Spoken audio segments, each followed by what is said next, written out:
সাধারণত হাতিরা শান্ত স্বভাবের হয়, কিন্তু কিছু বিশেষ পরিস্থিতি আছে যেগুলো তাদেরকে বিপজ্জনক করে তুলতে পারে।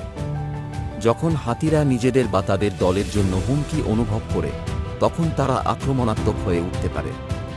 বিশেষ করে যদি তাদের বাচ্চাদের ওপর বিপদ আসে, তারা তাদের রক্ষা করতে আক্রমণ করতে পারে। আরেকটি কারণ হলো তাদের এলাকা।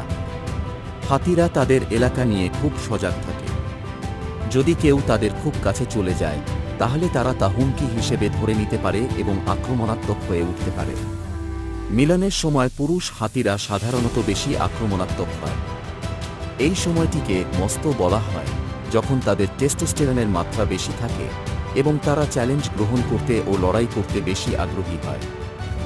যদি হাতিরা মানুষের সাথে খারাপ অভিজ্ঞতা পেয়ে থাকে, তারা আক্রমণাত্মক হয়ে উঠতে পারে। তাই তাদের জায়গা সম্মান করা এবং তাদের আচরণ বোঝা খুবই গুরুত্বপূর্ণ।